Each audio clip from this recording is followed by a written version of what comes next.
Nascer, morrer, renascer ainda e progredir continuamente.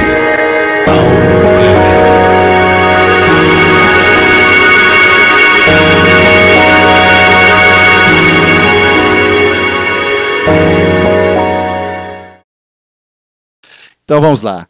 Richard Simonetti é de Bauru, estado de São Paulo, nasceu em 10 de outubro de 1935, de família espírita, participa do movimento desde os verdes anos, integrado no Centro Espírita Amor e Caridade, que desenvolve largo trabalho no campo doutrinário e filantrópico. Articulou o movimento espírita, o movimento inicial, né, de instalação dos clubes do livro espírita. Daí o idealizador, né, Richard Simonetti. Tem um clube do livro bem lá em Bauru, né? Muito forte, né, Simonetti? É. Araçatuba fez aderiu à sua ideia lá, né? Há 37 anos atrás, se não me engano, 35 anos. O César Perry, né? César Perry, sim. Então, o idealizador dos clubes de livro, né? Que presta relevante serviço de divulgação em dezenas de cidades, os clubes de livro. O colaborador assíduo de jornais e revistas espíritas, notadamente o Reformador, Revista Internacional de Espiritismo, que distribuímos aqui em Araçatuba também, e a Folha Espírita. Funcionário aposentado do Banco do Brasil, tem visitado todos os estados brasileiros e alguns países, né, em palestras de divulgação da doutrina espírita. Muito bem, esse Pinga Fogo nós estamos gravando, né, para posteriormente colocarmos no nosso site avozdoespiritismo.com.br e também no programa de rádio, né, às 12 horas aos sábados, na Rádio Bandeirantes AM de Araçatuba, 1210 kHz. Simonetti já participou conosco lá ao vivo, já em Pinga Fogo também, né, Simonetti? Só que dessa vez não foi possível, né? Dessa vez não foi possível a participação dele conosco ao vivo. Mas nós mostraremos este Pinga Fogo realizado aqui hoje, na Rádio Bandeirantes, daqui a alguns dias, AM 1210, sábados ao meio-dia. E postaremos também com a imagem no site avozdoespiritismo.com.br. Feitas as apresentações, nós convidamos a dirigente aqui do Centro Espírita Bezerra de Menezes, a Eliana, para que faça a prece de abertura, né, desta manhã maravilhosa, e convide o Richard Simonetti para a sua participação. Também depois o Antônio Carlos Rodrigues fará as perguntas que vocês formularam.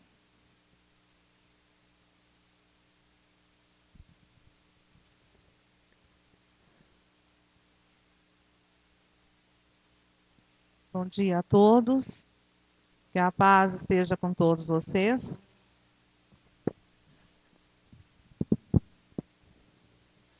Então, antes da gente começar a nossa palestra da manhã, nós vamos fazer a nossa prece. Quero agradecer a visita do Richard à nossa casa.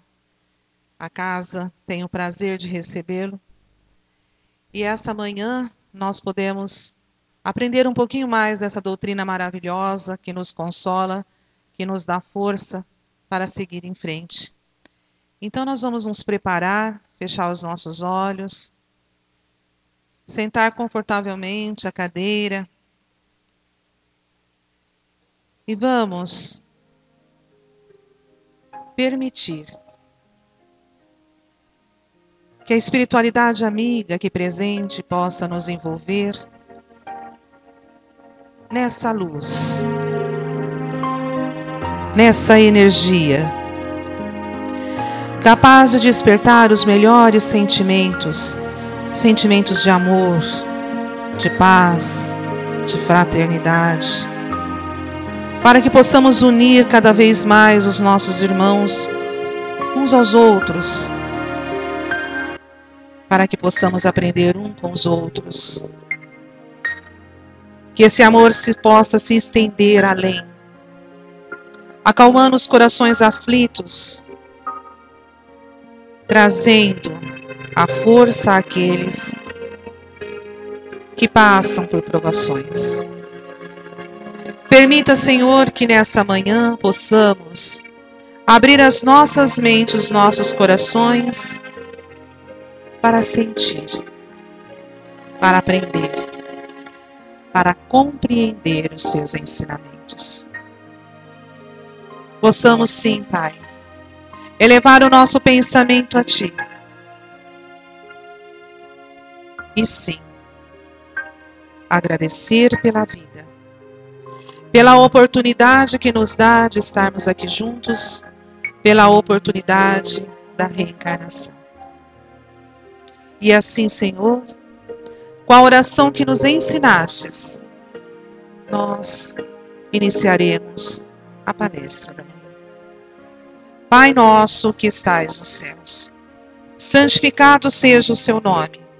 Venha a nós o seu reino, seja feita a sua vontade, assim na terra como nos céus. O pão nosso de cada dia nos dai hoje. Perdoai, Senhor, as nossas dívidas, assim como nós perdoamos nossos devedores.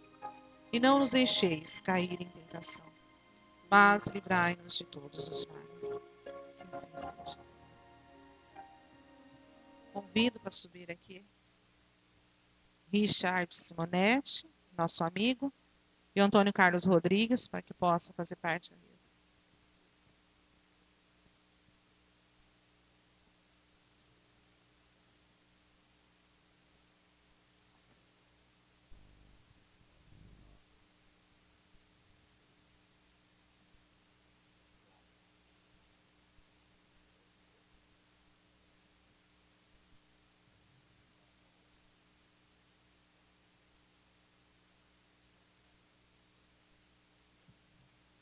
Bom dia, meus amigos.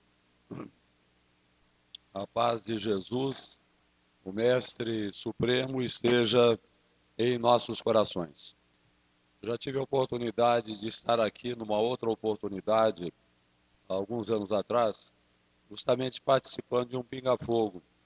Eu acho muito interessante, é um sistema que nos permite aclarar determinadas ideias, ter uma visão mais ampla sobre determinados pontos doutrinários e até alguma explicação a respeito de coisas que estão acontecendo no movimento espírita.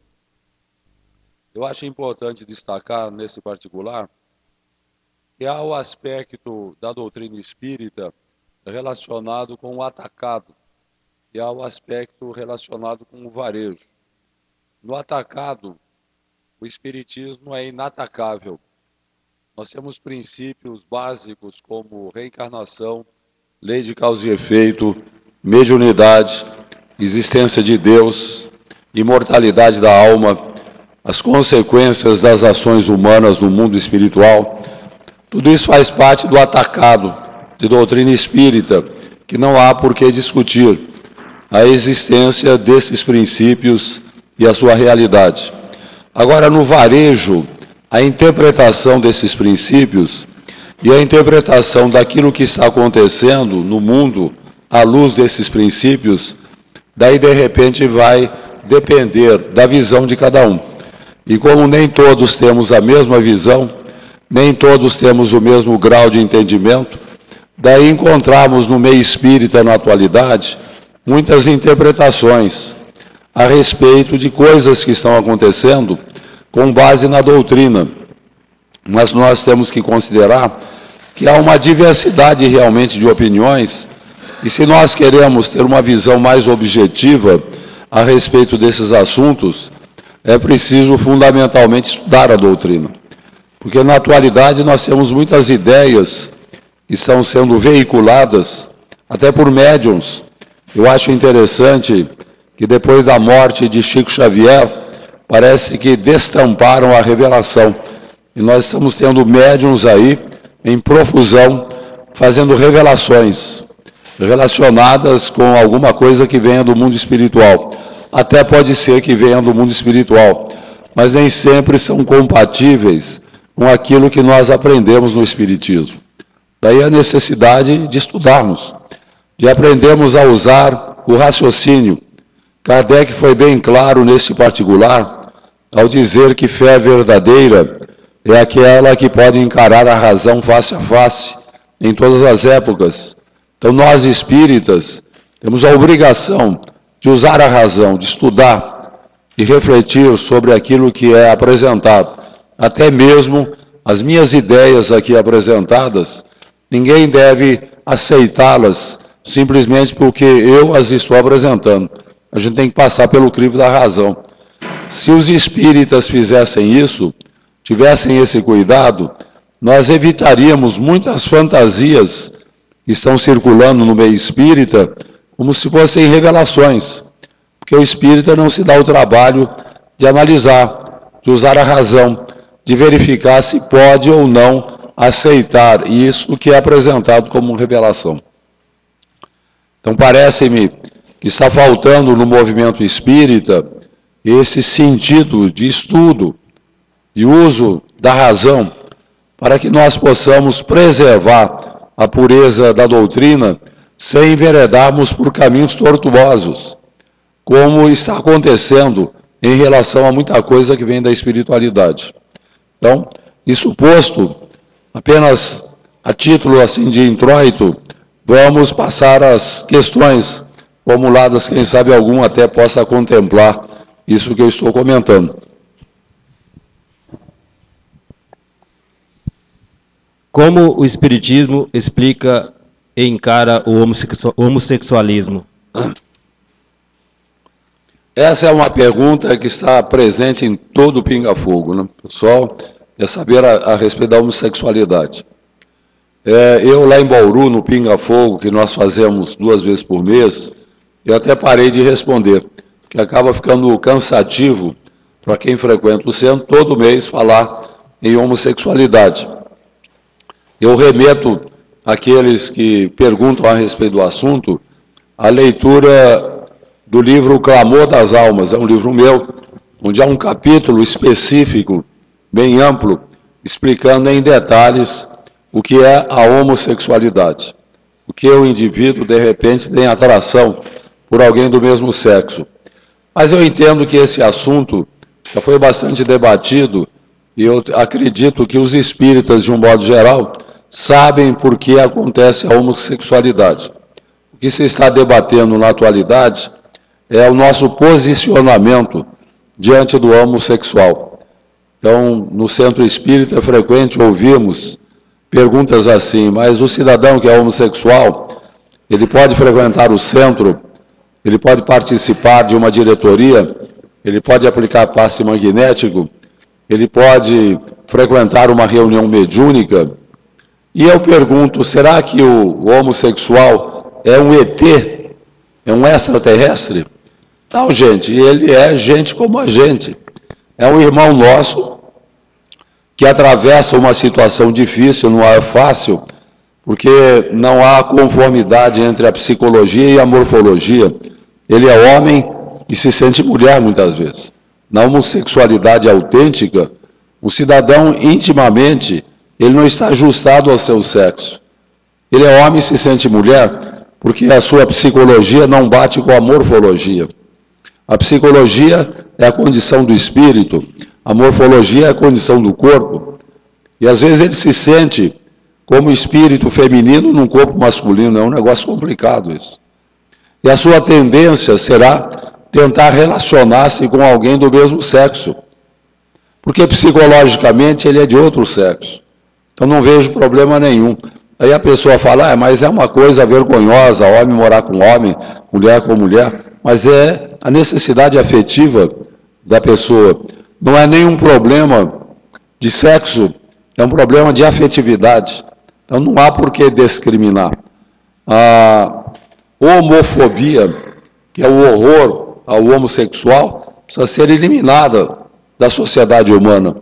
E eliminada principalmente no espiritismo, não tem cabimento nós criticarmos aquele que já está atravessando uma situação difícil.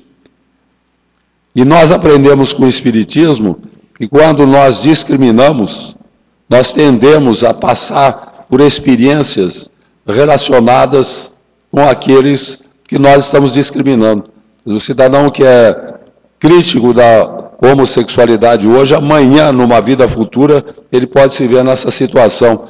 Ele vai colher na própria pele o que é a discriminação, para que ele aprenda a respeitar a postura alheia, até quando essa postura não é fruto de uma escolha, é pura e simplesmente fruto de um problema kármico. O que se discute hoje a respeito do assunto é a regularização da situação de quem vive nesse estado, né, de um casamento, entre aspas, entre dois homens ou duas mulheres. Isso, hoje a lei em vários países prevê inclusive um casamento registrado em cartório. Eu não diria propriamente um casamento, mas um contrato civil vai registrar em cartório. Se dois homens ou duas mulheres decidem a dividir o patrimônio, a viver juntos, é lógico que isso tem que ser regulamentado, regularizado, tendo em vista até a questão de herança. Há casos de homossexuais que formam um patrimônio, depois quando um deles morre, a família daquele que morreu entra na justiça, porque quer a sua parte, acha que ela que tem direito, quando na verdade foi um patrimônio construído em comum entre os dois. Então esse contrato civil, que eu não chamaria de casamento, ele pode acontecer e deve acontecer para regularizar a situação. Com relação a um casamento religioso, no Espiritismo não há casamento religioso, nós sabemos disso. O Espiritismo não tem culto exterior. Se nós quisermos pedir as bênçãos de Deus para o nosso casamento, nós façamos isso pessoalmente. É um ato intransferível. Todo ato religioso para o Espiritismo não tem rito nem reza, nem ofício nem oficiante.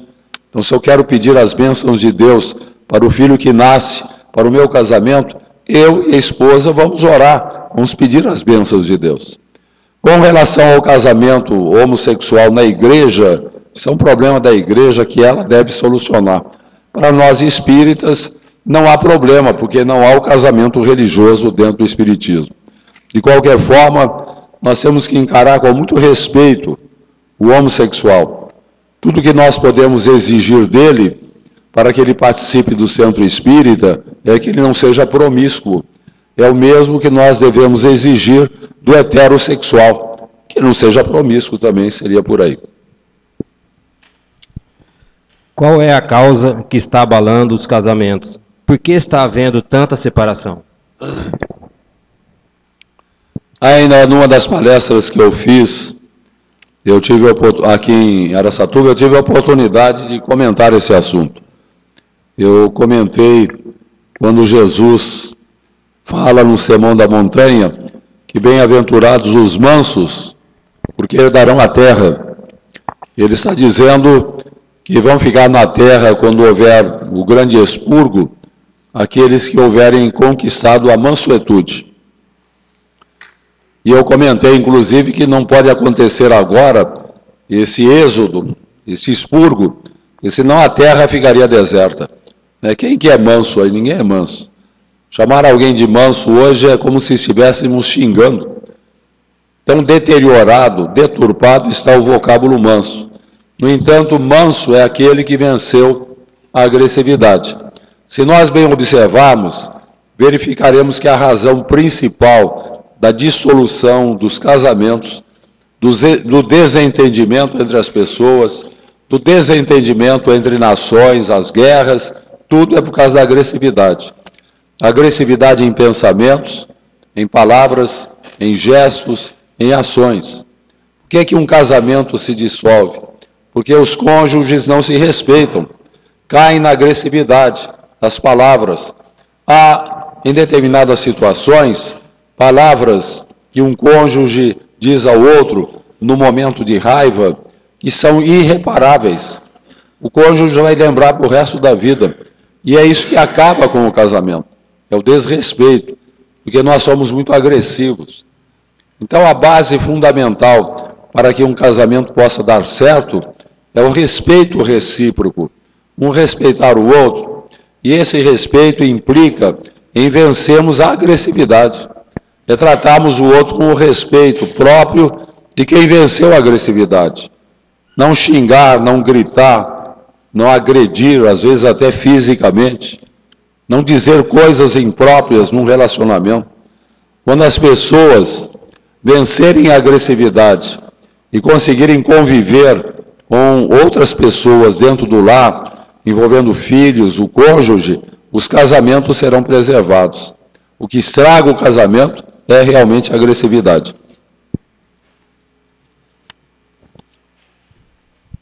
Gostaria de saber como o Espiritismo vê essa onda de violência que aflora nosso planeta. Essa onda de violência sempre existiu. Né? Nós achamos que hoje está pior. Não. Se olhar na Idade Média, por exemplo, a violência era muito maior. Aparecia menos, porque havia menos gente vivendo na Terra. A população era extremamente menor. E, ao mesmo tempo, os meios de comunicação não existiam. Um cidadão cometia uma atrocidade qualquer na Europa, quem ia ficar sabendo? Hoje, se ele cometer, no mesmo momento, o mundo inteiro fica sabendo. Crimes que acontecem em São Paulo, o índice de criminalidade em São Paulo é baixo, por incrível que pareça, é um dos mais baixos do Brasil. No entanto, qualquer crime que aconteça, a mídia já fala, todo dia falam de crimes em São Paulo. A gente vê o Jornal da Globo de manhã, sempre tem casos tenebrosos de violência. A gente imagina que São Paulo vive um clima de violência. No entanto, São Paulo, a grande São Paulo, tem 20 milhões de habitantes. 20 milhões. É um país, é maior do que Portugal. Portugal tem 10 milhões de habitantes. São Paulo tem o dobro, a grande São Paulo tem o dobro da população de Portugal. Então é natural que apareçam esses crimes, que a gente ouça falar deles, mas no cômputo geral, o índice de criminalidade em São Paulo é baixíssimo. O índice do passado, em épocas anteriores, principalmente século XVII, XVIII, era altíssimo. Era uma violência incontida. E hoje não tem tanto. Então nós imaginamos que está piorando, que a violência está crescendo, porque hoje nós tomamos conhecimento da violência. E antes a gente não tinha conhecimento. O senhor explicou a não presença de crianças em sessões mediúnicas, mas a comunicação e mensagem ocorrem? Criança transmitir mensagem é um negócio complicado. Né? Como uma criança de 3, 4 anos, como eu vejo aí, vai dar uma mensagem para os pais? A criança não veio à reunião mediúnica. Talvez um adolescente possa ter condições, mas trazer criança, não, dirigindo uma mensagem para os pais, um espírito de criança que está praticamente adormecido, não despertou para a vida ainda. Não centros espíritas que recebem mensagens de crianças, tem alguma coisa errada ali. O que está acontecendo é um processo de animismo. Você acostuma a fazer esse tipo de prática, os médiuns vão começar a transmitir. Recebem mensagens de adultos que são transmitidas como se fossem mensagens de crianças. Porque há uma tendência do centro para esse tipo de mensagem, favorecendo o animismo. Existe receita para irmos para o céu e não para o umbral? Sermos aquilo que eu comentei numa palestra ontem, é sermos honestos aos olhos de Deus, que é uma observação. No Espírito se manifesta, isso está no livro O Céu e o Inferno, de Kardec. Ele registra a manifestação de um espírito, de um ancião, que se dirige à sua neta, dizendo-lhe que ele lamentava muito o tempo perdido na terra. E a neta estranha, mas vovô, o senhor não foi um homem honesto, cumpridor de seus deveres? E o Espírito fala à minha querida neta, não basta ser honesto aos olhos dos homens, é preciso ser honesto aos olhos de Deus.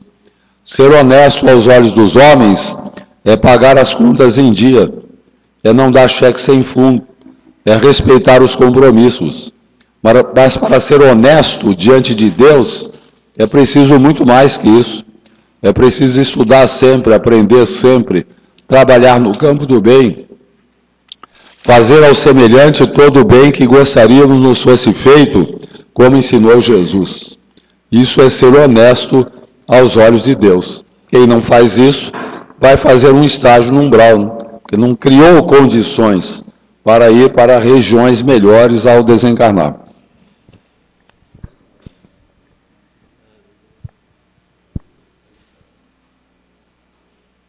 O Richard avisa que as perguntas estão encerradas, ok? Obrigado. Eu digo porque a garganta tá meio ruim. Se nós estendermos muito, não vou ter voz para responder. Existe algum significado para a pobreza, fome, exemplo, reencarnar e virar mendigo? Na verdade, ninguém reencarna para virar mendigo. Se virar mendigo é falta de iniciativa da pessoa. Espírito imaturo, muitas vezes reencarna numa situação de pobreza, enfrentar problemas relacionados com a pobreza, né, numa favela, por exemplo. Nem por isso ele tem que ser um mendigo, vai depender da iniciativa dele. Espírito que cai na mendicância, isso não é karma, mendicância não é karma. É fruto do alcoolismo, das drogas.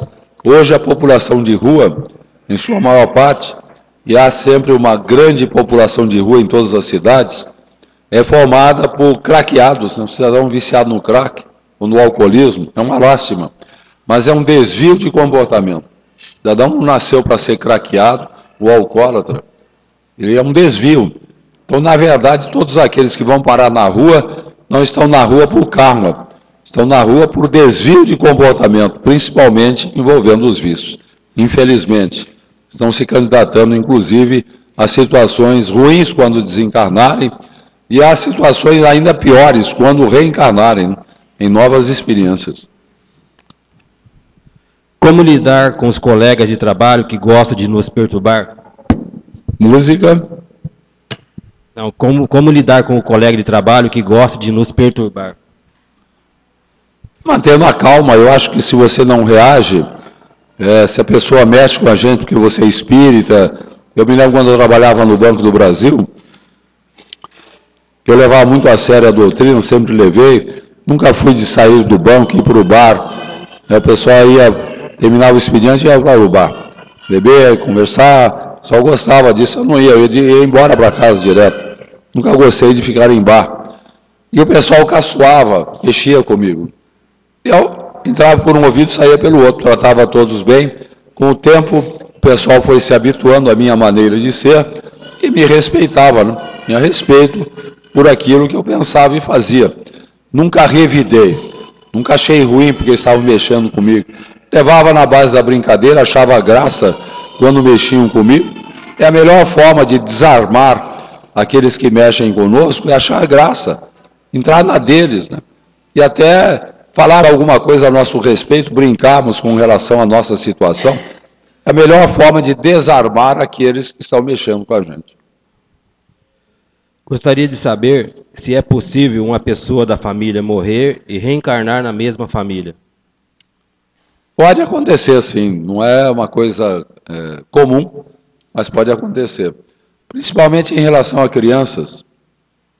Às vezes o espírito vem por uma existência breve, porque ele tem determinados comprometimentos do passado, tem o perispírito maculado, digamos assim, por comprometimentos, e ele tem uma existência breve para fazer uma limpeza perispiritual, digamos assim. Então, vive lá 4, 5 anos, 8 anos, desencarna. Depois de algum tempo, a mãe fica grávida de novo, nasce uma criança, e a mãe fala, com o passar do tempo, a família fala, puxa, o Joãozinho é igualzinho o Pedrinho. Tem o mesmo comportamento, a mesma maneira de ser. Ele não é igualzinho, ele é o Pedrinho, que voltou na mesma família.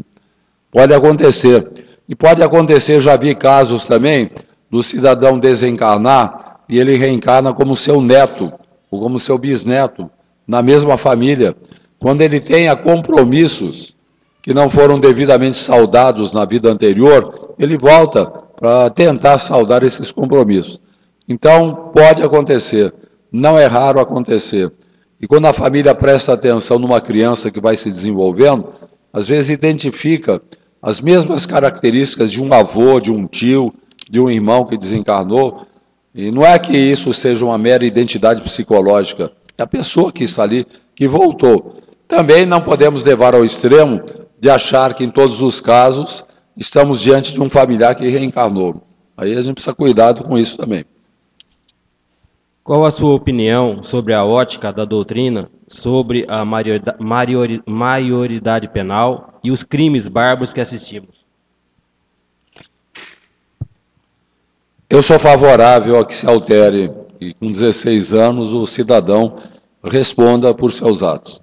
A gente nota que houve até uma evolução das características do adolescente. Antigamente, um adolescente de 16 anos era um crianção, não? Imaturo ainda, gostava de brincar ainda, moças que gostavam de brincar com bonecas ainda. A própria menstruação não tinha chegado ainda. Hoje uma moça menstrua, uma criança menstrua com 9, 10 anos. Então o adolescente de 16 anos já é um homenzarrão, já sabe lidar com o computador, com a internet, tem noção muito clara a respeito do que é certo e errado. Então eu entendo que a maioridade penal deveria cair para 16 anos, sim, sou favorável. Agora, há juristas a favor e há juristas contra, há argumentos ponderáveis a favor e argumentos ponderáveis contra. Eu, na minha opinião, eu faria a maioridade aos 16 anos. Quer dizer, o jovem de 16 anos, hoje, ele pode dirigir, ele pode votar, então ele tem que ser responsável por aquilo que ele faz. Se ele pode dirigir, pode votar, ele deve responder por suas ações. Existe receita para a felicidade? A receita Jesus nos deu há 2000 anos, é fazer ao próximo todo o bem que gostaríamos nos fosse feito. Essa é a base fundamental, fazer pelo outro o que nós gostaríamos de receber. A felicidade está, como Jesus bem ensinou, em servir, não em ser servido. As pessoas felizes são aquelas que cultivam o ideal de servir, que trabalham no campo do bem, que se interessam pelo próximo, que superam os impulsos egoísticos de pensar apenas nelas próprias. Felicidade é isso, é fazer pelo outro o que nós gostaríamos de receber.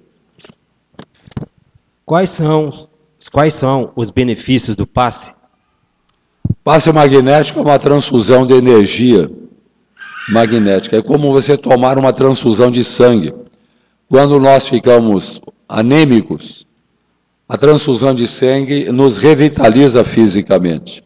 Quando nós estamos sob tensão nervosa, sofremos o assédio de um espírito, nós perdemos energia, como se fosse uma hemorragia fluídica.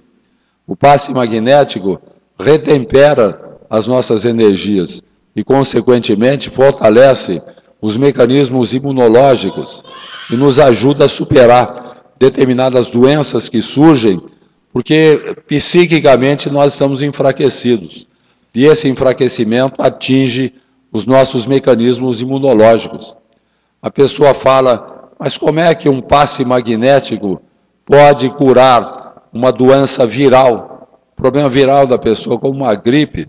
Não, pode ajudar sim, porque o cidadão ficou gripado, porque seus mecanismos imunológicos estão enfraquecidos, em face de problemas que está vivenciando, ou de pressão espiritual. Você aplica o passe, fortalece os mecanismos imunológicos e o organismo vai reagir eliminando o vírus da gripe.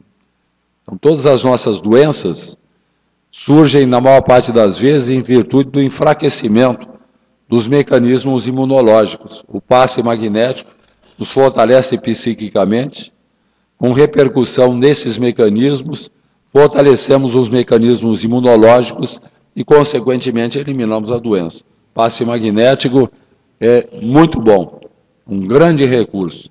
Mas consideremos a observação que Jesus fazia aos beneficiários de suas curas. A tua fé te salvou. É preciso ter fé. Não que o prêmio da fé seja a cura, não. É que a fé é necessária. Qualquer aparelho elétrico só funciona se estivesse ligado na energia elétrica. Para ligar a tomada. A fé é a tomada que nos liga aos valores espirituais, aos recursos da espiritualidade, para que sejamos beneficiados. Se a gente não ligar a tomada, a fé, nós não colheremos o benefício. Então a fé é necessária. Os casamentos na Terra, com amor se dissolvem no plano espiritual? Há lealdade lá? Não, se o casamento é de amor, se é amor realmente, esse casamento de almas, como se costuma dizer, e geralmente vem de ligações do passado, quando o casal desencarna, continua ligado tranquilamente na espiritualidade. Aliás, nós sabemos das famílias espirituais, que vão se formando ao longo do tempo, espíritos com os quais vamos nos afinizando, formando essas famílias que vão ampliando-se cada vez mais. Espíritos que se ajudam, que se amparam, que reencarnam juntos ou que se amparam quando tem um desencarnado, outro reencarnado. O nosso mentor espiritual, o chamado anjo da guarda, geralmente é um mentor da nossa família espiritual. É alguém ligado ao nosso coração, que ao reencarnarmos ele assume o compromisso, a tarefa de nos ajudar. Existe motivo para a perda de um filho?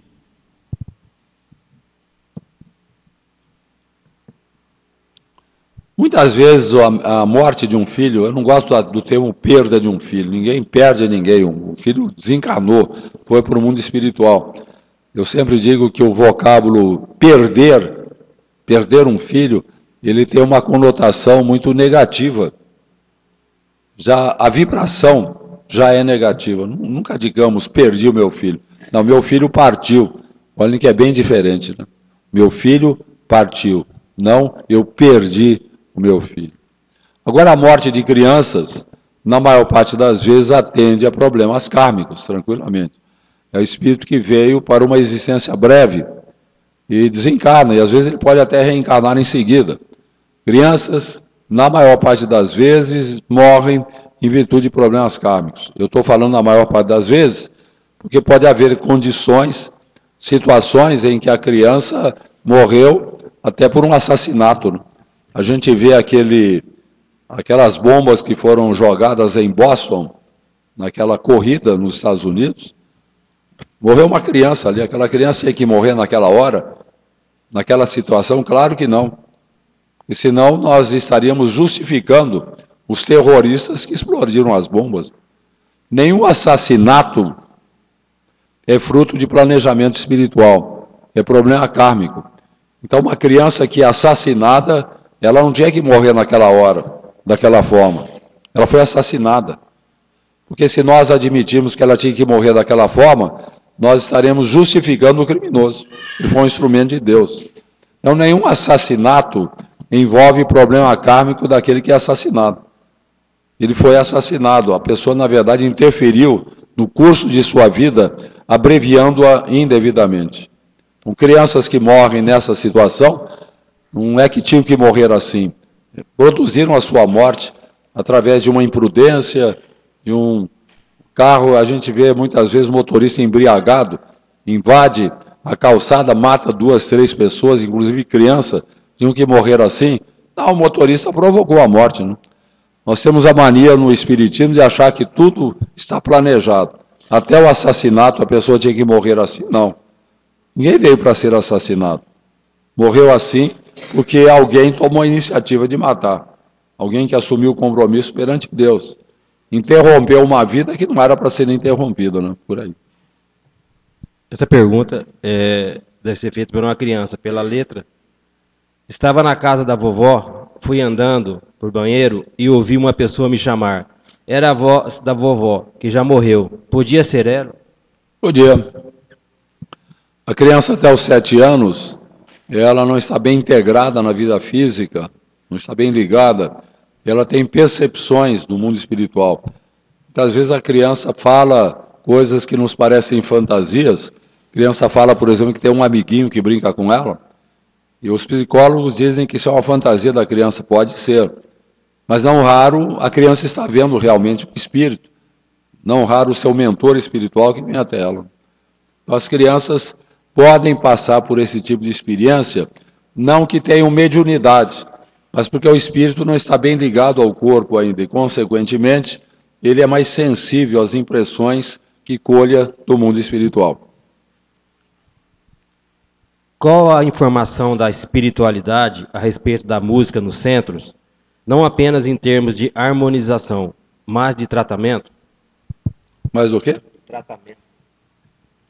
A música adequada cabe em qualquer lugar, né? Se você vai fazer uma reunião mediúnica, tocar a música antes da reunião, beleza, harmoniza o ambiente.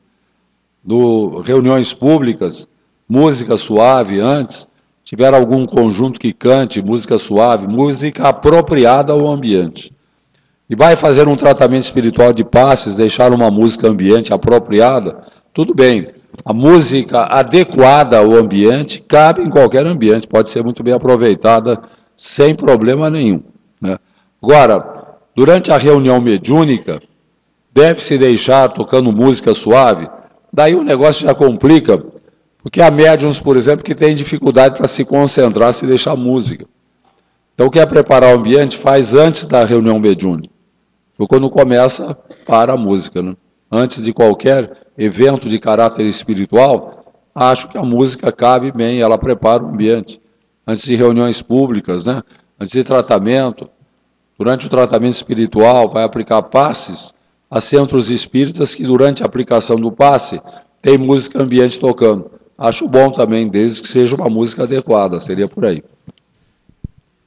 O senhor lê somente livros espíritas ou outro tipo de literatura para realizar as palestras? Não, eu leio de tudo. Leio revistas, revistas científicas, revistas que falam de atualidade, até porque, como eu me submeto ao pinga-fogo, as pessoas perguntam muito sobre coisas que estão acontecendo. Aí a gente tem que ler de tudo. Não podemos ficar só na literatura espírita, que é muito importante. Se a gente fica só na literatura espírita, nós perdemos o contato com o mundo. Não pode, você tem que ler de tudo, né? Conhecer tudo. É verdade que se soubéssemos o quão mal uma briga de casal reflete no plano espiritual, talvez não brigaríamos?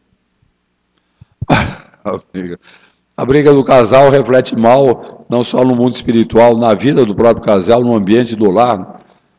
Pais que brigam, que se xingam, até se agridem, não sabem o mal que fazem para os filhos. Os filhos são condicionados negativamente. Vão crescer achando que solução de problemas é brigar, xingar e gritar. Os pais condicionam os filhos. Se você quer ter filhos mais calmos, que não digam palavrões, que não gritem, que não xinguem, haja assim no lar. Contenha os seus impulsos. Converse, não grite, não discuta, não xingue. Senão você vai mostrar aos filhos, por exemplo, que esse é o comportamento ideal, eles vão ser assim também. Se eu quero ter filhos calmos, eu tenho que cultivar a calma. Se eu quero ter filhos que não dizem palavrões, eu não posso dizer palavrões. Então, o exemplo é fundamental em favor do equilíbrio da família e de uma boa educação para os filhos. É fundamental isso. Qual a sua opinião em relação aos espíritos denominados pretos velhos, nos princípios kardecistas? Não tem nada contra. Eu acho que o espírito ele tende a se manifestar, muitas vezes, o espírito mais esclarecido, adotando a personalidade que o marcou profundamente numa vida passada. Eu me lembro que Emmanuel, nós sabemos que Emmanuel foi o senador Públio Lentulus no livro Há 2000 anos, ele foi o escravo Nestório no livro há 50 anos depois, ele foi o padre Damiano no livro Renúncia, ele foi Manuel de Nóbrega, o fundador da cidade de São Paulo. Ele teve várias personalidades. No entanto, ele é visto no processo mediúnico como o senador Públio Lentulus. Por quê? A meu ver, porque foi nessa vida que ele travou contato com Jesus, que ele se converteu ao cristianismo. Eu acho que essa vida foi muito significativa para ele. Então ele se apresenta como senador. O preto velho, aquele que foi escravo africano e recebeu lições de humildade como escravo, e teve nessa vida de escravidão, assim, uma lição muito grande de humildade, um preparo muito bom para a sua espiritualidade, ele pode conservar essa aparência, essa morfologia, no manifestar-se. E pode se manifestar como um preto velho, porque ele acha que isso é importante para ele. Não tenho nada contra, não. Kardec é bem claro ao nos dizer que nós não devemos ver a forma, devemos ver o conteúdo das manifestações. Vem um espírito que se manifesta como preto velho, que tem um conteúdo naquilo que ele fala muito elevado, fala coisas sábias. Então eu vou descartar isso porque ele se apresenta como preto velho? Não. Lá no Centro Espírita Amor e Caridade, do qual eu participo, quando eu comecei a participar, havia uma corrente africana que orientava o centro. Espíritos como Jacó, Manuel, Domingos, Maria, eram pretos velhos que se manifestavam para orientar, se manifestam até hoje. E são recebidos com muito respeito, são espíritos sábios.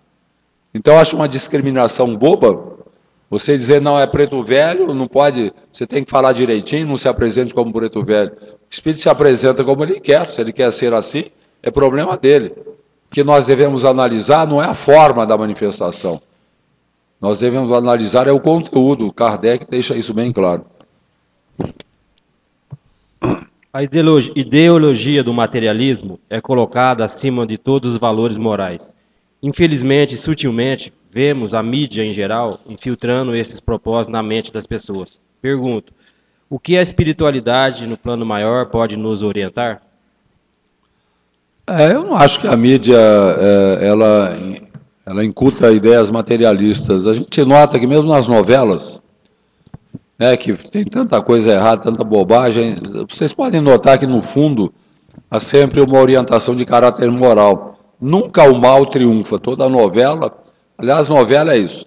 Os maus judiam dos bons a novela toda. No fim, os bons triunfam, né? Então, isso daí é uma mensagem positiva. Você vê que o bem acaba prevalecendo no final. A gente vê a Globo, por exemplo, nas novelas espíritas, novelas com fenômenos espíritas, com espiritismo no entrecho, fazem um bom trabalho de divulgação da própria doutrina. Então, a gente pode notar que, embora a mídia ela seja muito voltada para o a terra, né, para o imediatismo, não tem ninguém fazendo apologia do materialismo. A gente deve desfrutar dessa vida sem cogitar da vida espiritual. Sempre há uma ideia de que a vida continua e de que a gente vai responder por aquilo que esteja fazendo de mal aqui na Terra. Agora, se muitas vezes a mídia ela segue por caminhos tortuosos de materialismo, nós devemos considerar que a mídia não faz opinião. É a opinião do público que faz a mídia. A gente acha que a mídia é que condiciona a nossa opinião. Não. A mídia simplesmente reflete a nossa maneira de ser. Enquanto o povo gostar de muitos programas que não acrescentam nada e que não raros são até imorais, enquanto o povo gostar disso, nós vamos ter programas assim. Então, quem faz a mídia é o próprio povo, o gosto popular, por aí. Até os 18 anos, quando adormecia, ficava em estado de plena consciência. Porém, não conseguia mexer um só músculo e nem falar depois de algum tempo que passou. Seria isso alguma manifestação da mediunidade? É um princípio de desdobramento. O cidadão está se afastando ligeiramente do corpo e quando ele volta, inclusive, tem dificuldade para encaixar. Então, ele tem consciência, está acordado, mas não consegue se mexer. Ele não ligou ainda, digamos, o cérebro. O cérebro ficou como que parado. Ele não consegue se movimentar, não religou ao cérebro. É um fenômeno que acontece com quem treina o desdobramento no começo. A pessoa poderia, com estudo, frequentando um centro, talvez desenvolver a mediunidade de desdobramento. Seria mais um animismo do que propriamente uma mediunidade. A capacidade de afastar-se conscientemente do corpo. Como que nós podemos fazer para ajudar um amigo que se suicidou? Orar muito por ele. Dizem os suicidas que a oração dos que ficam é o refrigério das suas almas. Orar por eles. Encerra o assunto. Não fica falando, comentando se foi assim o assado, não fica lembrando, esqueça o passado. Isso é uma orientação para as famílias também. Aconteceu, nós estamos lidando com um fato, algo que aconteceu, não cogite do passado. Se poderia acontecer diferente, já aconteceu. Encerre o assunto, deixe de pensar no que aconteceu. Pense daqui para frente, ore muito pelo Espírito, ele vai ser amparado. Ele não perdeu a condição de filho de Deus, está colhendo as consequências de seu gesto, mas ele está amparado pela espiritualidade, é acompanhado. No momento oportuno, será recolhido em instituições do mundo espiritual. Então, oremos por ele, para apressar o momento em que ele possa ser recolhido. Qual é o motivo de uma pessoa sonhar incessantemente que está sendo perseguida por indivíduos ruins? Aí duas coisas podem acontecer. Pode ser um sonho recorrente, a pessoa está revivendo coisas que aconteceram em vidas anteriores, aquilo se repete porque ficou muito marcado, uma perseguição que pode inclusive ter provocado a sua morte, então fica muito marcado e em ocasiões de tensão, a pessoa revive essa situação e aparece como um pesadelo. E pode ser também um problema de perseguição espiritual durante as horas de sono. A pessoa está sendo assediada por espíritos inferiores. Como é um processo que vem se prolongando, eu ficaria mais com a primeira possibilidade, que seja um sonho recorrente, relacionado com coisas que aconteceram no passado. E que com o tempo tenderá a desaparecer o fenômeno. Ele tenderá a desaparecer. Com coisas muito marcantes, principalmente se a pessoa se liga ao movimento espírita, toma passes, faz tratamento, pratica o bem, quer dizer, melhora o seu padrão vibratório, há uma tendência para superar essas impressões de vidas anteriores. Gostaria de saber se quando reencarnamos, a gente é que escolhe o que iremos passar aqui na Terra. Depende, se for um espírito amadurecido, consciente, ele planeja, ele escolhe. Se for um espírito ainda primário, sem muita noção das coisas, mentores espirituais fazem o preparo, o planejamento para ele. Então depende muito da condição do espírito que reencarna. O espírito, antes de reencarnar, fica muito tempo na erraticidade? Isso daí depende. Tem espírito que pode reencarnar depois de um mês e tem espírito que pode ficar um milênio na espiritualidade. Eu diria que a regra é a seguinte: quanto mais evoluído é o espírito, mais tempo ele fica na espiritualidade. Porque a Terra é a nossa escola. E o aluno que vai progredindo, a tendência dele é concluir os cursos, ir para cursos mais breves. E assim acontece com o espírito. Vai evoluindo, a tendência é ficar mais tempo na espiritualidade, que é a nossa pátria, o nosso habitat normal. A Terra é uma escola, é uma oficina de trabalho, um hospital, uma prisão, mas não é a nossa pátria. Então, quanto mais evoluído é o espírito, mais tempo ele fica na espiritualidade, mais tempo ele demora para reencarnar. Como um médium pode desenvolver seu trabalho se carrega consigo um obsessor? Como livrar-se desse irmão de uma vez e seguir ambos seus caminhos? Kardec faz essa mesma pergunta na questão 469 de O Livro dos Espíritos. Como podemos neutralizar a influência dos maus espíritos? E o mentor espiritual dá a fórmula tranquila: praticando o bem e pondo em Deus a vossa confiança. Confie em Deus e pratique o bem. Vai melhorar o padrão vibratório, porque obsessão, ela se processa por sintonia mental. Nós estamos no padrão vibratório do obsessor, por isso ele nos apanha. Se eu procuro praticar o bem e confiar em Deus, eleva-se o meu padrão vibratório. Automaticamente ele não me pega mais, eu me desligo. Então a fórmula é essa: pratique o bem, confie em Deus. Como vai acontecer a regeneração do planeta se há tantos crimes e mortes abalando o mundo? Não, nós somos submetidos à lei de causa e efeito, que vai nos dando de volta o que fazemos. Nós aprendemos até por reflexo condicionado. Nós vamos colhendo as consequências do que fazemos de errado e vamos aprendendo o que devemos e o que não devemos fazer. É assim que se processa a regeneração humana. É assim que está se processando há milênios. Como eu falei, a gente tem a impressão que hoje a coisa está muito pior. Não, a coisa até melhorou. Eu estava lendo um artigo, nunca ficamos tanto tempo na Terra sem uma guerra de proporções aí envolvendo vários países ou uma guerra mundial. A última guerra de grandes proporções foi a de 44. Nós já estamos há 56, 69 anos sem uma guerra. Nunca a humanidade ficou tanto tempo sem guerra. Então a coisa está evoluindo. Coletivamente, os países estão aprendendo a se respeitar. E se nos parece que há tanto mal na Terra, é porque a Terra tem 7 bilhões de habitantes. Nunca teve tanta gente. E tem muitos espíritos umbralinos reencarnando com suas últimas oportunidades de reabilitação. Então é natural que nós tenhamos esse panorama de aparente violência dominando tudo, mas não é, não. Multidões, a grande maior parte da humanidade, é composta de gente que trabalha, que cumpre seus deveres, que está tentando fazer uma vida melhor. O barulho que nós ouvimos do mal é uma minoria barulhenta. É que nem uma orquestra de 50 componentes afinados. Se tem um desafinado, ele vai aparecer.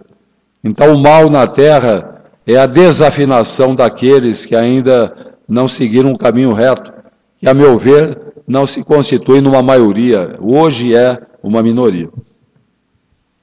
É correto admitirmos que somos culpados em determinar nossa morte por não cuidarmos direito do nosso corpo? Ouvimos muito que quando chega a hora é que vamos.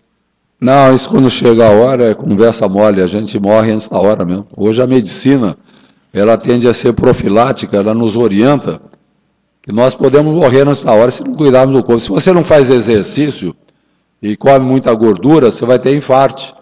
Pode ter um infarto aos 40 anos e morrer. Chegou a sua hora, não, você se matou, não cuidou do corpo. O drogado, por exemplo, o craqueado, ele não vive mais que 25 anos. Ele destrói literalmente o corpo, morreu antes da hora. O alcoólatra, a mesma coisa. O amigo da mesa farta, que engorda demais, sobrecarrega as artérias, vai ter problemas. Então, tem uma série de comportamentos que abreviam a nossa vida. André Luiz disse que é tão difícil o cidadão viver integralmente o tempo de vida que lhe foi concedido, e quando isso acontece, ele é recebido com festas no mundo espiritual. É o completista. Então, muita gente morre antes da hora. Essa ideia de que ninguém morre se não chegou a hora é uma bobagem muito grande. Eu ainda comentei sobre assassinato. Ninguém é assassinado porque chegou a hora. Numa guerra, por exemplo, morreram 60 milhões de pessoas na última guerra mundial. Tinha chegado a hora? Não. Morreram porque se envolveram numa guerra. O americano jogou 2 bombas atômicas em Hiroshima e Nagasaki, matou 200 mil japoneses. Chegou a hora? Não, o americano matou.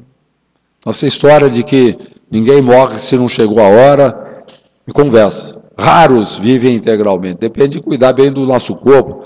Por isso Jesus recomendava que sejamos mansos como as pombas e prudentes como as serpentes. Se tudo acontecesse porque tem que acontecer, não haveria necessidade de Jesus recomendar a prudência. Né? Prudente, prudência. O senhor conheceu Chico Xavier? Como foi sua experiência com ele? Eu estive várias vezes com o Chico, mas assim, de passagem, né, conversando ligeiramente, não tive uma convivência com o Chico Xavier. Mas sempre uma figura impressionante na sua humildade, na sua sabedoria, né? É uma experiência marcante conversar com o Chico, ainda que ligeiramente. Qual o sentido da liberdade de pensamento e opinião dentro da doutrina espírita? Não, aquilo que já foi comentado e que Kardec deixa bem claro. O Espiritismo é a doutrina da consciência livre. Nós temos que ter a liberdade de expressar os nossos pensamentos, as nossas ideias, mas temos o dever também de estudar a doutrina, para que os nossos pensamentos e as nossas ideias sejam compatíveis com a doutrina. Também não adianta você querer exercitar a razão sem estudar a doutrina e começa a desenvolver ideias não compatíveis com os princípios doutrinários, que é o que está acontecendo no meio espírita. Companheiros nossos que não se dão ao trabalho de um estudo mais aprofundado da doutrina, trazem autênticas revelações, entre aspas, com ideias totalmente equivocadas, distanciadas da realidade. E nós exercitemos o livre-arbítrio, e exercitemos a razão, e tenhamos o direito de opinar, mas procuremos nos estribar na doutrina, para que não entremos aí por desvios lamentáveis. Como devemos nos portar para aprender a respeitar a mãe do cônjuge, que não aceita que o filho saia de casa para formar sua própria família? Problema da sogra. Diz que feliz foi Adão que não teve sogra, né? Então há um preconceito muito grande contra as sogras. Mas eu acho que a gente... eu me lembro de uma senhora que estava reclamando para o Chico da sua sogra, e o Chico falou para a senhora: procure tratar a sua sogra como se fosse a sua mãe, e a sua sogra lhe tratará como se fosse sua filha. Então é uma questão de conquistar a sogra, né? Com respeito, com carinho, com solicitude, para que a sogra, que tem essa tendência de ter ciúme do filho, possa passar a ver na nora mais um filho, né? Aí o problema desaparece. Isso pede muito carinho, muita compreensão, muito respeito, muita tolerância, muito desejo de servir. É por aí. Até quando deve-se lutar ou conviver com uma pessoa na qual veio através do resgate espiritual? Eu acho que está se referindo a casamento de provação, dificuldade. É preciso saber se a nossa convivência está sendo conflituosa por culpa do outro ou por culpa de ambos. Porque há aquele velho ditado: quando um não quer, dois não brigam. Então, os conflitos domésticos geralmente envolvem o casal, e não um apenas. Quando um sabe cultivar a calma, a paciência, o perdão, a tolerância, acaba ajeitando as coisas, né? E ajudando a superar uma situação para que haja uma convivência mais equilibrada. Então, nós não podemos nunca culpar simplesmente o cônjuge que o casamento não está dando certo. Será que nós estamos fazendo a nossa parte? Temos que cobrar muito de nós mesmos e menos do outro. A evolução espiritual é eterna ou chega ao ponto máximo? Eu acho que moralmente ela tem o ponto máximo, quando nós entramos na plena posse do conhecimento do que Deus espera de nós e cumprimos. Evolução moral. A intelectual, a meu ver, é infinita. Nós estaremos sempre aprendendo. Se Deus é justo, por que tantas maldades? De onde vem essa permissão? Não, Deus nos dá o livre-arbítrio. Nós estamos submetidos a um processo de causa e efeito em que recebemos as consequências do que fazemos de mal. Não podemos esquecer que a Terra é um planeta primário ainda. Um planeta de provas e expiações, regido pelo egoísmo. Então o mal predomina na Terra. Por isso, a todo momento, nós estamos rodeados de coisas ruins que nos fazem, ou que podem acontecer. Isso é normal, é próprio do planeta. O que nós temos que ser severos é com relação ao nosso comportamento. Na questão 919 de O Livro dos Espíritos, Santo Agostinho fala que o processo de nossa evolução implica em analisarmos diariamente o nosso comportamento e sermos severos conosco e indulgentes com os outros, envolvendo o processo, envolvendo a tendência que nós temos de sermos severos com os outros e indulgentes conosco. Não, seja indulgente consigo, seja indulgente com os outros e severo consigo. Essa é a fórmula para que possamos evoluir e viver bem com as pessoas. Até que idade a criança desencarnada vai para a escola espiritual? Não, isso daí varia muito. Tem criança que nem vai para a escola, logo reencarna. Tem criança que reassume a personalidade anterior. E tem criança que evolui no plano espiritual. Depende muito da condição do espírito. Ou um espírito mais evoluído, ele retoma a personalidade anterior. Se for um espírito necessitado, ele reencarna em seguida. E há aqueles que ficam na espiritualidade crescendo, se desenvolvendo, cujo aprendizado vai ser mais rápido, porque não tem as limitações impostas pelo corpo físico. Então, uma criança, um adolescente no mundo espiritual, já está praticamente na idade adulta. Qual o porquê de tanta depressão e suicídio? É o que eu falo, não há mais hoje do que havia no passado. Talvez haja até menos hoje.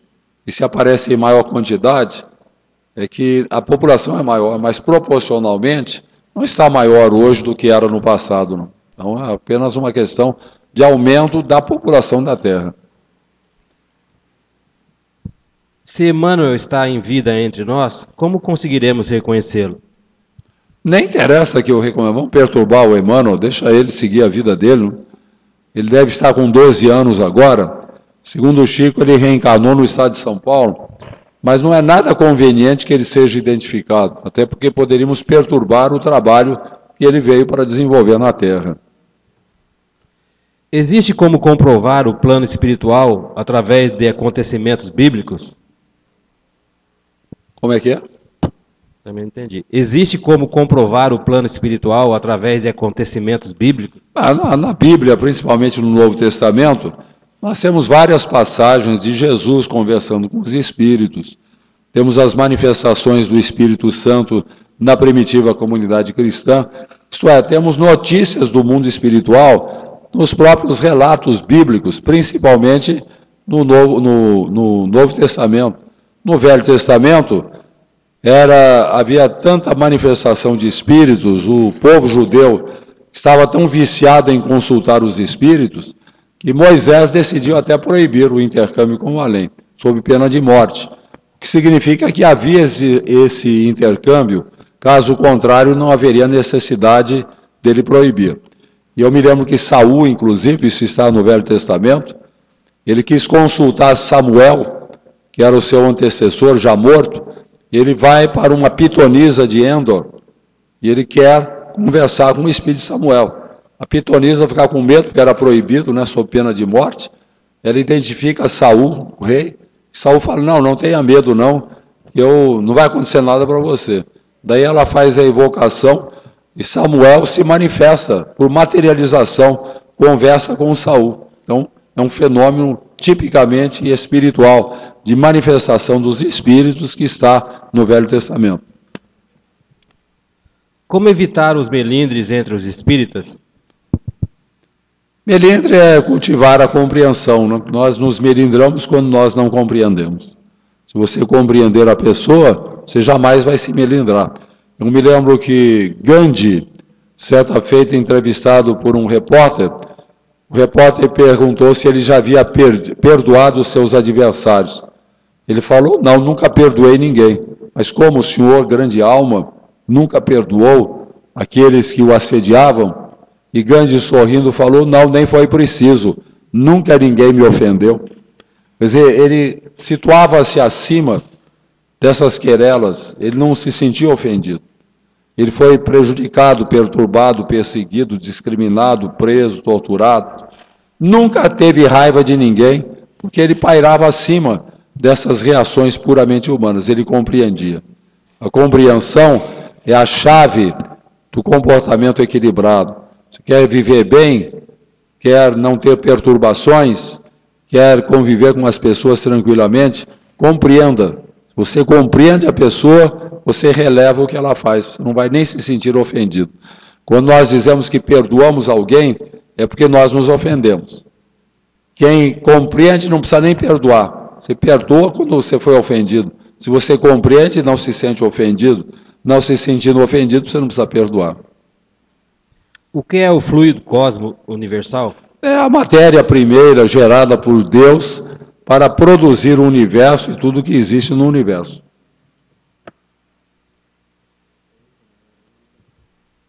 Como evitar a incorporação de pessoas desencarnadas e de pessoas encarnadas? Ter o equilíbrio nestas?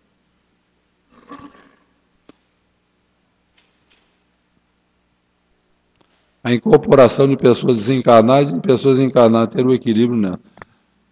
Eu acho que a pessoa médium está falando como é que vai evitar ser tomada aí por espírito desencarnado.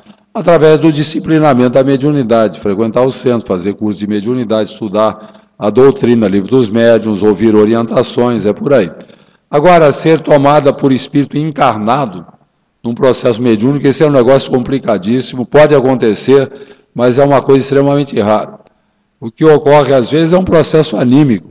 A pessoa acha que está transmitindo a manifestação de um vivo, quando, na verdade, está transmitindo a manifestação do seu próprio espírito. Manifestação de pessoas encarnadas é muito raro.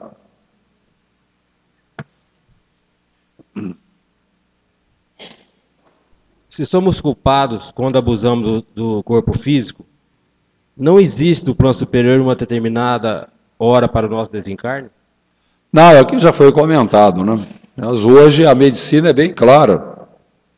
Nós reencarnamos com uma programação biológica para viver de 80 a 100 anos, é a nossa programação. Agora, se vamos viver de 80 a 100 anos, depende do que estejamos fazendo no corpo. Se maltrata o corpo, vai desencarnar antes do tempo, tranquilamente. Fumante, drogado, alcoólatra, todos os vícios agridem o corpo. Isso a medicina hoje demonstra. Não morre antes da hora. Aquele que é muito nervoso ou muito deprimido, que é muito negativo, agride o corpo também, vai morrer antes da hora. Então, não existe uma programação de vida, biologicamente, de 80 a 100 anos. Mas a duração da nossa vida vai depender do que nós estamos fazendo no nosso corpo. Por isso é que em países como o Japão, hoje a expectativa de vida é de 85 anos. 85 anos. Na África, a expectativa de vida em alguns países é 40 anos.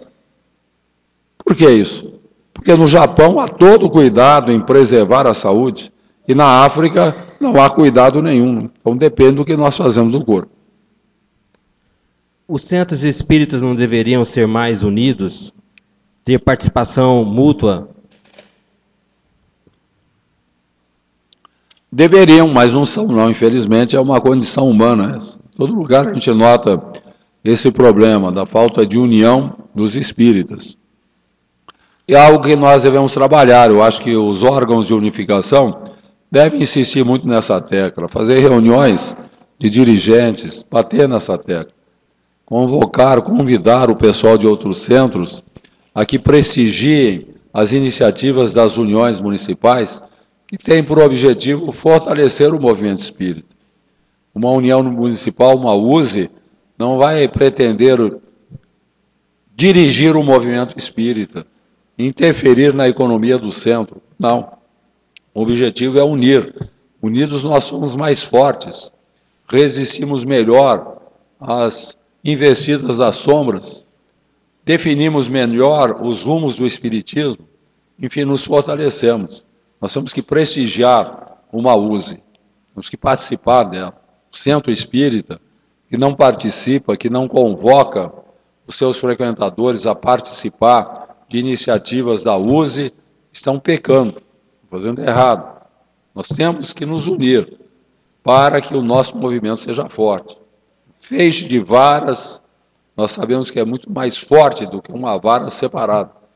Centro espírita, que não participa do movimento de unificação, que não tem representantes, que não estimula os seus frequentadores a participar de iniciativas da USE, esses dirigentes não entenderam ainda o objetivo da unificação, não entenderam ainda que isso é de importância fundamental para o próprio movimento espírita.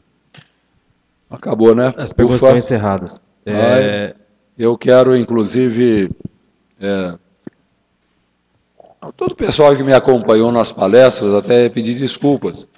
Eu poderia ter me estendido melhor, definir melhor, principalmente no pinga-fogo de ontem, de hoje, mas eu realmente estou com a garganta muito ruim. Muita dificuldade para falar. E a dificuldade para falar acaba implicando em dificuldade até para concatenar as ideias. De qualquer forma, tentei fazer o melhor possível, né? Contando com o apoio da espiritualidade, para que a gente possa ter alguma produtividade em relação àquilo que está sendo apresentado. Quero agradecer a presença de todos, a paciência de me ouvir, uma dificuldade que eu estou tendo hoje, em virtude da deficiência da voz, mas de qualquer forma, gostaria de encerrar lembrando uma coisa muito importante. Nós nunca seremos suficientemente gratos a Deus pela bênção do Espiritismo. O Espiritismo vem numa vanguarda de esclarecimento da humanidade. Não há no mundo nenhuma filosofia, nenhuma religião com o alcance da doutrina espírita. Nada se compara ao Espiritismo. Vem realmente numa vanguarda de esclarecimento. Agora, nada é gratuito. Deus nos concedeu a bênção no conhecimento espírita e nós temos a responsabilidade do conhecimento. Eu preciso aproveitar o tempo. Eu preciso aproveitar a oportunidade que nos é concedida. Que não tenhamos dúvida de que amanhã, no mundo espiritual, vão nos cobrar pela participação e não desenvolvemos, pelo trabalho que não realizamos, pela reforma íntima que não efetuamos, pela convivência fraterna na qual não nos empenhamos, pelo estudo ao qual não nos dedicamos. Enfim, vão nos cobrar por tudo aquilo que deveríamos fazer e não estamos fazendo em face do conhecimento espírita. É preciso aproveitar o tempo, até mesmo para nós que desejamos ser felizes, como diz Casimiro Cunha, em Psicografia de Chico Xavier.